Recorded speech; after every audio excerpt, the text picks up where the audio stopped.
Talofa o atamua le Samoa Entertainment TV mai pia ayusi mai le whaafonga. O manumalo ai le sa avea ma Pristine o whaamsinonga o whanua masuafa whepulea ai a tila ropati o le taunu unga o lana tangi i le whaamsinonga apili ia toetanga i ane i le whaai unga le whaamsinonga mawalunga whaatatau ila na ngā nuenga sa ngā lue ai. O tali ai nei i le whaamsinonga o apili i le toe whaamasinoina o le namata upu. O leisi manu malo o whepulea ai o le toe maua mai lava o lona totrongi o le iwa masina amata mai le teimina le toe whainga alwe ngai wha apristene o le whaamsinonga o whanua masuafa nei tai o le atoe o atuai nei le mata upu i le whaamsinonga na ia toe wa ili i ai le whaamsinonga mawalunga i vaenga o tula whono lua o na whinau mai ai whepulea ai. I se tasi o vaenga o lea whaai unga le whaamsinonga apili o le taatianga wa iai nei le nei mata upo staun unga stula fono whaambai sa whaapa ole o na tāpena ma le vaenga o lea tula fono e le o tā ua mai ai pe o komeki ai lava o na whaase e atu le Pristene ma whaamasino o le whaamsinonga tuai o whanua masuafa e whaau le whaamasinonga fōu o whanua masuafa o se vaenga tā ua le o tula fono sa te tau lava o na whaamanino i le nā taimi. Le lape le ua o mai ai i se tūlanga whaamama sangia i tula fono, ma whina wina ai tō whinga Pristene o whaamsinonga fōu, o whanua masuafa i lalo tula fono fōu. I le whaiunga whaamsinonga apili o polo i ai le totongi o whipulea ai, o lona totongi ma alauni o le iwa ma sina, ma polo ina fo i le isi i tū whaamasino, e totongi le lima afe i le i tū o whipulea ai. Nisi o tala se lia $2 miliona tala le tau ngā ruenga le uwhaatino le Art Construction Company. Mo le toe whale leo a wala atua ngā i sifa mai mālua i whaleolo. Nā ngā ruenga telen wha amaria i wha maumau ngā le Notice of Tender mo le ploketi i lalo le tausanga wha le tupelua o lua tolu. I lalo pulenga le LTA Land Transport Authority. O le vaenga awala mua sfutolu tesima le ono lua miliona tala. A le vaenga awala lona lua e ono tesima le ono 5 miliona. E tolu company sa ta wofo iai ngā ruenga te tele nei e ese mai le Art Construction ai o le China Civil Engineer ma le Ulia Construction. O le ploketi lea mai i Mālua i Whaleolo o lo whaatupe i lalo o le Samoa Climate Resilient Transport Project. Mai lava le whaamsinonga mata upu toiloilo po o whaamsinonga apili ua le talia i o le toiloilo le mata upu le sunga ia ilanga no sa polu. O le whaletua o le sa avea mwhaamsino sili talua i le fionga ia pātū whale whatu sa polu. Pe on tatou li potia mua o le mata upu lea ua mai a ona whaia i le whai unga le whaamsinonga mōlunga. Lea na whaamaunia i sa i le Vili na whaia i pātū a o le imaliu. Pe ta i le toi apili ai le whaletua ia ilanga no o le mata upu pe ona li potia le teo polinsia. Sa ia whailoa e se le whai unga le whaamsinonga. Ma whiinau na sainia whaamalo se le toa whino pātū le sunga ia lua manuau katalina sa polu le ne Vili. I le taimi tonu olo o tau whialo na tua ngani le maotanga singasi. Whailoa ili kopi o le whai unga o le amata upu o le isi tu o le moli maua ilanga noa o le mafua anga na whai whaamalo sia i katalina le ne Vili. Ina ia ave ai le tele o ase tartoe ina i le atali i olo na uso sa whai maala tama le sunga ia makasa polu. Peitai na whaamaunia le whaamasinonga na ia ile Vili muli a pātū. Lea na ia ave ilona tua whine e saini a ole i malanga atu i New Zealand mo si ina ngasegasi. Ma ua whaatonu nei le whaamasinonga o mata upu toiloilo. Le tūtangi ina ia tutongi atu le 5 afe i le itu te e. Ma tātou tala koe tuli loa mai tangata whaingaruenga whaamai teimi atu i Pasifika i Australia e au fiai mali i matamai i Samoa. I le reporting tu whaatisia. E le Australia Workers Union le AWU ma whaau o mailo na kopi i le malo Samoa e peo na mōli mawina.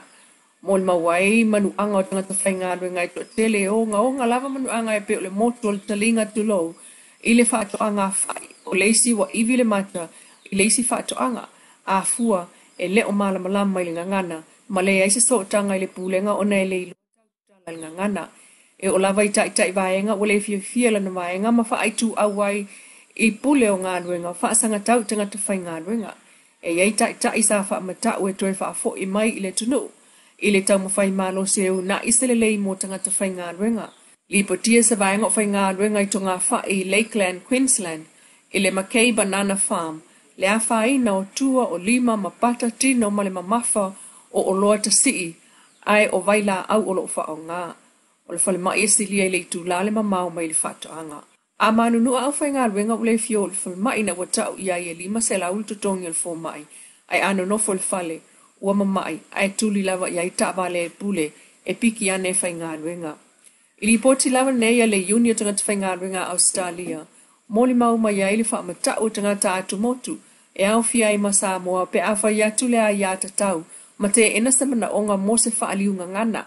O le sifal whainga ruenga le kona Meads i Pakenham na li poti ai i le lua o lua e tolu suru ono lau whainga ruenga sa tatau ona tutongi ai le whase lau tupe Australia no whanga no whai. O le whale e tonu i nana tupu le amtanga o le tausanga taluai e o ana ia iu lai e le tutongi lava tupe a tangata ai wale tu e whainga ruenga i foi ma le teine na whiu tanga i ai.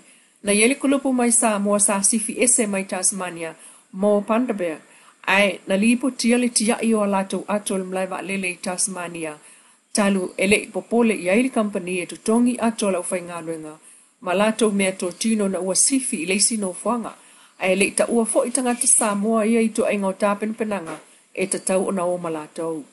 I mea no no whai i le lipoti le AWU e taunu atu isi malanga e le aini fale o iai mo moe i ta vale o mukuka o potu malo loe whaatali ai sa mea no whai no nofo isi le taulanga e silia le itu lale mamau le laval malo lo o isi wa nofo tutongi oval taungata.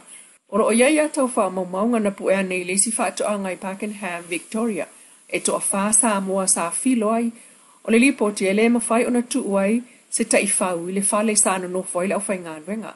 Wha mawina le tau mawhai o le au whainga ruenga i me to tia wha sengi ai i sumu mai ala tau mea ai e sa tele ina oso whai e mea ola mea ai o isumu mangata le fili o na e sawa tu lava taru le pupu o le whale sana no whai. Ai o le tane o ta la fwa i manongi ato ai le sisi o manga o le no whanga o lo au mawai. O le siase singa al AWU ia November lo o lua i le COFs na maua atu ai e sili el selau tangata atu motu na nofo i containers e ta ilua moenga fatu lua e iai e no nofo ai li to wha tangata matua ai tutongi le selau valu lima tupe Australia le vaiaso ma le valu lima ta lai le vaiaso mo le ta vale o ai whainga luenga alu ma le sau ele ato lusfu minute o isi taime e tutongi taxi o ai au whainga luenga i whaifa tau talu na le lua i tula sa wha tangan whaonga ai ta vale company le vaiaso mo wha taunga lau whainga luenga ai Tasmania na maua atwai fo estilia le selau isi tangata whainga luenga o no nofota i to avalu i potu ai tasile o ngā amu matatolu e tasile mata e ola. Ma le lava malo longa awai awa wa ili mata afile ai tasi mo kuka.